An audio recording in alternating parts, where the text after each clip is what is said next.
মুসলিম পরিচয় দিতে হবে আপনাকে কে বলেছে? সবচেয়ে বড় পরিচয় কি? আহলে হাদিস, হানাফি, মুসলিম। নিজেকে মুসলিম ছাড়া অন্য কোনো পরিচয় দেওয়া যাবে কি? আমরা কি শুধু আহলে হাদিস না মুসলিম? সেজন্যই আপনাদের মুখে শুনতে পাই যে আমি মুসলিম নই। আমার সবচেয়ে বড় পরিচয় আমি মুসলিম। মুসলমান হিসাবে গর্ববোধ করো। আসসালামু আলাইকুম দর্শক, আর মুসলিম হিসেবে পরিচয় দেওয়া লাগবে না। মুসলিম হিসেবে পরিচয় দিতে কে বলেছে? মুসলিম পরিচয় দিতে হবে, এর দলিল কি কোরআন হাদিসে আছে? না দর্শক, এটি আমার কথা নয়, এটি বলতেছে আহলে হাদিসের কিছু শায়েখেরা। দর্শক, বিস্তারিত গুরুত্বপূর্ণ তথ্য থাকছে পুরো ভিডিও জুড়ে। পুরো ভিডিওটি দেখলেই আপনারা সবকিছু ক্লিয়ার হয়ে যাবেন ইনশাআল্লাহ। আজকের এই ভিডিওটি খুবই গুরুত্বপূর্ণ হতে চলেছে, তাই ভিডিওটি কেউ স্কিপ করবেন না। আজকের এই ভিডিওতে আমরা আহলে হাদিস সহ অন্যান্য আলেমদের মুখ থেকে এ বিষয়ে আমরা মতামত জানবো। এই আলেমদের মধ্য থেকে যাদের মতামত সহিহ কুরআন হাদিস এবং দলিল ভিত্তিক মনে হবে, সেটি আপনারা আপনাদের বিবেক দিয়ে গ্রহণ করবেন। তো দর্শক, চলুন বিস্তারিত তাদের মুখ থেকেই শুনে আসি। বলে আমি মুসলিম, না হলে স্বার্থপর। এক স্বার্থপর, এর মানহাজ ভালো না, বুঝেই নাও। মুসলিম পরিচয় দিতে হবে আপনাকে কে বলেছে? ইন্নানি আনা মিনাল মুসলিমিন। এই আয়াতটা সাহাবীরা কিভাবে বুঝছেন আপনারা দেখছেন? এই একটা উদাহরণ দিতাম, ভুলে গেছি কিন্তু। ওমান দা ইলাল্লাহ ওয়া আমিলা সালিহা ওয়া ক্বালা ইন্নানি ওমান আহসানু মিনাল্লাহ, তাই না?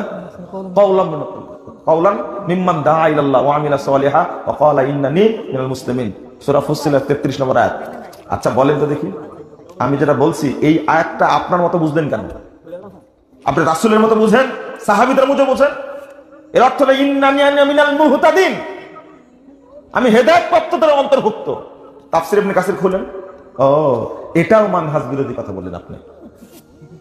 আল্লাহ রাসূলই যদি বলে যায় যে ফেরকা নাজিয়া আহলে হাদিস বা সালাফি আহলুল হাদিস, আপনার বলতে আপত্তি আছে? সবচেয়ে বড় পরিচয় কি? আহলে হাদিস, হানাফি, মুসলিম। মুসলিম আহলে হাদিস, মুসলিম সালাফি। আহলে হাদিস বলা তো সহজ নয়। যে কাদিয়ানি সেও বলে মুসলিম, যে শিয়া সেও বলে মুসলিম। যখন সালাফি শব্দ হয় তখন কঠিন হয়ে যায়, যখন আহলে হাদিস শব্দ হয় তখন কঠিন হয়ে যায়। বর্তমান সাধারণ মানুষের চেয়ে অনেক আলেম মাওলানা গীবত করে, একবারে খোলা মাঠে বক্তব্য গীবত করছে। গীবতী হুজুরের ছাড় নেই, হুজুর গেছে। আহলে হাদিস বলে পরিচয় দেওয়া যাবে না, দিতে হবে মুসলিম। বাঁচে না নাই কথা বলেন? আহলে হাদিস বলে পরিচয় দেওয়া যাবে না, বরং মুসলিম বলে পরিচয় দিতে হবে। কেন? কারণ কোরআন মাজিদে 8-10টা আয়াত আছে, আল্লাহ বারবার বলছে তোমাদের নাম মুসলিম রাখা হলো, তোমরা বলো তোমরা মুসলিম। এইভাবে পবিত্র কোরআন সূরা নিসা, সূরা আলে ইমরান আয়াত নম্বর 64, সূরা হাজ আয়াত নম্বর 78, সূরা হামিদ সাজদা আয়াত নম্বর 33-34, অনেকগুলো আয়াতকে গুচ্ছা করে বলছে যে আল্লাহই বলছে কোরআনে যে তোমাদের পরিচয় মুসলিম, তোমরা মুসলিম বলো, তোমাদের নাম মুসলিম রাখা হয়েছে। অথচ কেন আমরা আহলে হাদিস পরিচয় দেবো? ভাই এমন যুবক আছে না নাই? কথা বলেন তো। অনেক যুবক, বিশেষ করে কিছু কিছু মানুষের অডিও লেকচার শুনে তারা এই পরিচয় দিতে বেশি তারা স্বাচ্ছন্দ্য বোধ করছে যে মুসলিম পরিচয় দিতে হবে, আহলে হাদিস পরিচয় দেওয়া যাবে না। আল্লাহ সুবহানাহু ওয়া তাআলা আমাদের নাম কোরআনে কি রেখেছে? মুসলিম। ওই ভাইয়ের নামে শাহেদ। ভাই কে নাম রেখেছে আপনার? আপনার আব্বা। তো আল্লাহর নাম রেখেছে আপনার মুসলিম, আপনার বাপ নাম রেখেছে শাহেদ। তো শাহেদ নামে পরিচয় কেন দিচ্ছেন? মুসলিম নামে পরিচয় দেবেন। আর যখনই আমাদের সামনে আসছেন তখন বলছেন আহলে হাদিস বলা যাবে না, মুসলিম বলতে হবে।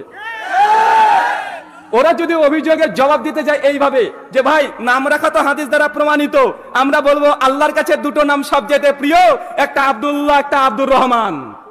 আল্লাহ রাসূল বলেছে দুটো নাম আল্লাহর কাছে প্রিয়, একটা আব্দুল্লাহ, একটা আব্দুর রহমান। তাই তোমাদের সবার নাম রাখতে হবে এখন থেকে আব্দুল্লাহ আর আব্দুর রহমান, অন্য কোনো নাম হাদিস থেকে রাখা প্রমাণিত নয়।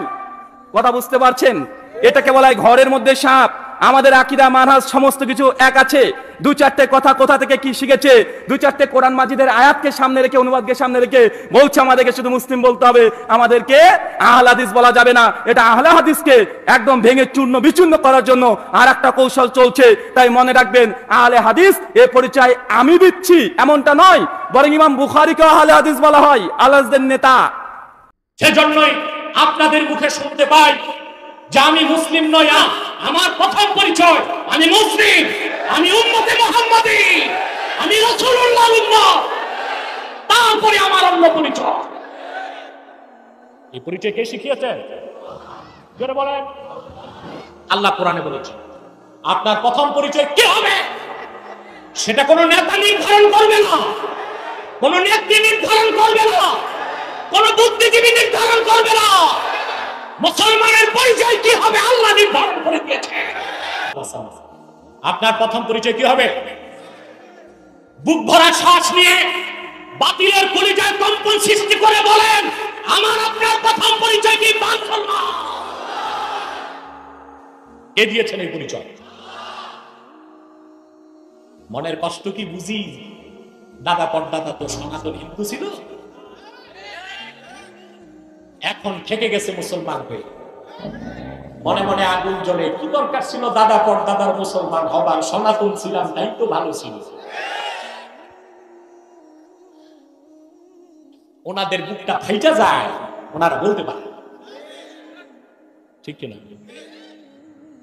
সেজন্য বলতে তো পারে না আমরা আবার হিন্দু হয়ে যাব, বলতে পারে না।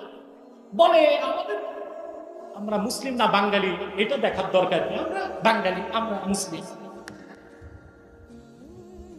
মনে রাখবে, মৌমাছি সবসময় মধুর দিকে দৌড়ায়, তেলাপোকা ডাস্টবিনের থেকে। আমরা মুসলমান, আল্লাহর পক্ষ থেকে এর চেয়ে বড় নিয়ামত কি হতে পারে? আমাদের পরিচয় কি হবে আল্লাহ শিখাই দিয়েছেন।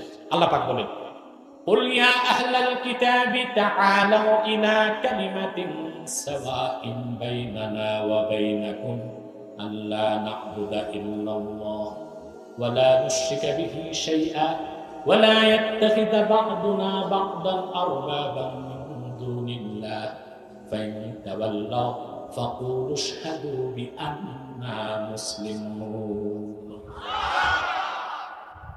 আমাদের আত্মপরিচয় কে শিখালেন? আল্লাহ বলেন মুহাম্মদ সাল্লাল্লাহু আলাইহি ওয়াসাল্লাম আপনি বলুন, হে আহলে কিতাব তাআলাউ ইলা কালিমাতিন সাওয়াইন বাইনানা ওয়া বাইনাকুম, আসো একটি কথায় আমরা ঐকমত্য স্থাপন করি, যে কথাটা আমরা মানতে পারি তোমরা মানতে পারো। সেটা কি? আল্লাহ না'বুদা ইল্লাল্লাহ, আমরা আল্লাহ ছাড়া কারো ইবাদত করব না। ওয়ালা নুশরিকা বিহি শাইআ, আল্লাহর সাথে কাউকে শরীক করব না। ওয়ালা ইয়াত্তাখিযা বা'দুনা বা'দান আরবাবান মিন দুনিল্লাহ, আমরা মানুষ হয়ে অন্য মানুষকে আইনদাতা বানাবো না, প্রভু বানাবো না। মালিককে আল্লাহ তারপর তার হাবিবকে বলেছেন, আপনার উম্মতকে বলে দেন, ফাইন তাওয়াল্লাউ ফাইন আ'রাদু, যদি কাফের অবিশ্বাসীরা তা না মানে আপনার উম্মত যেন মুক্ত কণ্ঠে বলে দেয় বিআন্না মুসলিমুন, আমরা মুসলমান ইমানদার। পরিচয় কে শিখিয়েছে? আমি মুসলিম, আমি মুমিন, আমি উম্মতে মুহাম্মাদী। এটাই হচ্ছে আমার অস্তিত্বের পরিচয়, এটা আমার আত্মিক পরিচয়, এটা আমার রূহের পরিচয়, এটা আমার পরকালীন পরিচয়। মুসলিমা, আল্লাহ বলে আমার ইব্রাহিম ইহুদি নয়, আমার ইব্রাহিম খ্রিস্টান নয়, আমার ইব্রাহিম পাক্কা মুসলমান। হানিফান মুসলিমা, পাক্কা মুসলমান, ওনার ইসলামে কোনো সন্দেহ। এজন্য আল্লাহ খুশি হয় ওনার একটা উপাধি দিলেন, উপাধিটা হলো লা হালিম, ইন্না ইব্রাহিম লা হালিমুন আওয়াহুম মুনিব, আমার ইব্রাহিম সহনশীল, আমার ইব্রাহিম ভদ্র। সুবহানাল্লাহ বলেন। আমাদের বাংলাদেশে আমাদের মুসলমানদের মধ্যে এটা সবচেয়ে বড় অভাব, সহনশীলতা আমাদের নাই। কথা কর, নিজে যেটা বুঝি ওইটাই। আমি তাবলীগ করি, আমি মনে করি আমি হক, বাকি সব বাতিল। আমি যদি জামাত ইসলাম করি, আমি মনে করি আমি হক, বাকি একটা দলর আমি হক বলতে চাই না। আছে না এরকম? আমি আহলে হাদিস, সো আমি হক, আর বাকি যা আছে সব বাতিল। আমি কওমি, তো আমি ভালো, আলিয়া সব খালিয়া। কথা কন। আবার আমি আলিয়া, আমি ভালো, কওমিয়া সব শেষ। এই ঠেলা ঠেলে এদেশে আছে না নাই? এক ইসলাম, এক নবী, এক কোরআন, এরপরে সহনশীলতা নাই।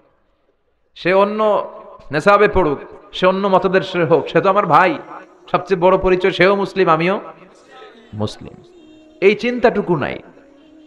আল মুমিনুনা ইখওয়া, ব্রাদারহুড, ভ্রাতৃত্বের এই বন্ধনটা আমাদের মধ্যে নাই।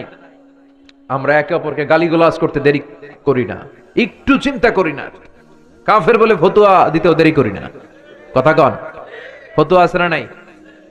কয় তুই কাফের 10 কারণে, তুই কাফের 20 কারণে, তোর দাদা কাফের, তোর নানা কাফের, তোর পীর সাহেব হুজুর কাফের, আছে না নাই? তোর এই কাফের পীর সাহেব মারা গেলে এই পীর সাহেবের যে কবরে শোয়ানো হবে, ওই কবরের উপরে যে ঘাস উঠবে, ওই ঘাস যে গরু খাবে, ওই গরুর যে দুধ খাবে, ওইটাও কাফের, আছে না নাই? খালি ফতুয়াবাজি। আল্লাহ বললেন আমার ইব্রাহিম ফতুয়াবাজি করে নাই। ইন্না ইব্রাহিম লা হালিমুন আওয়াহুম মুনিব, আমার ইব্রাহিম ছিল সহনশীল ভদ্র একজন নবী, আল্লাহরে খুশি করার জন্য কাজ করে। কথা বুঝতে হবে। খালিল মানে এমন বন্ধু যে বন্ধু আল্লাহরে খুশি করার জন্য কাজ করে, আর হাবিব মানে এমন বন্ধু যে বন্ধুরে খুশি করার জন্য আল্লাহ নিজেই কাজ করে। আজ পৃথিবীতে 140 কোটি মুসলমান এই পৃথিবীতে বসবাস করে, কিন্তু মুসলমানের সেই ইজ্জত আজ আর নাই। ঠিক কিনা? ঠিক কিনা? ও মুসলমান, মুসলমান হিসাবে গর্ববোধ করো। আমাদের পরিচয় কি? আমাদের পরিচয় কি? আমি আমার সমস্ত শক্তি দিয়া, হৃদয়ের সবটুকুন শক্তি নিয়ে বলছি, আমাদের পরিচয় বাঙালি নয়, আমাদের পরিচয় মুসলমান। চিল্লায় বলো আমাদের পরিচয় কি? আর দেশ হিসাবে আমাদের পরিচয় বাংলাদেশী। দেশ হিসাবে পরিচয় কি? আর জাতি হিসাবে আমার নাম, আমি মুসলমান। চিল্লায় বলো আমরা কি? এই মুসলমান হলো সেই মুসলমান বিশ্বকবি, কবি সম্রাট আল্লামা ইকবাল বলেছেন, দস্ত দস্ত है दरिया भी न छोड़े हमने, दस्त दस्त है दरिया भी न छोड़े हमने, बहरे जुल्मत पे दौड़ा दिए घोड़े हमने। প্রান্তর তো প্রান্তর, আমরা তো সেই মুসলমান, শ্রাবণের খরচ্ছাতা খরস্রোতা উত্তাল টাইগ্রিস নদীর উপর থেকে 60,000 অশ্বরোহী মুসলমান নদীর তুফান পার হয়ে আফ্রিকার ভূখণ্ডে কালেমার পতাকা উড়াইছে, সেই মুসলমান। সুতরাং যারা আমাদের সাথে, যারা আমাদেরকে জেলে দিতে চাও, যারা আমাদেরকে মারতে চাও, শহীদ করতে চাও, সিক্রেট মার্ডার করতে চাও, গুপ্ত হত্যা করতে চাও, গৃহযুদ্ধ বাঁধাতে চাও, শুনে রাখো, बातिल से दबने वाले आसमां नहीं हम, बातिल से दबने वाले आसमां नहीं हम, सौ बार कर चुका है तू इम्तिहान हमारा। 100 বার এই পৃথিবী টেস্ট করেছে, মুসলমান জীবন দিতে পারে, কাফেরের সামনে মাথা নত করতে জানে না। সুতরাং ভারতের পা চাটা গোলাম, ভারতের পা চাটা খরিদ করা গোলাম সরকারকে বলছি, মুসলমানদের ঈমান নিয়ে খেলা করবেন না, কোরআনের মাহফিলে বাধা দিবেন না।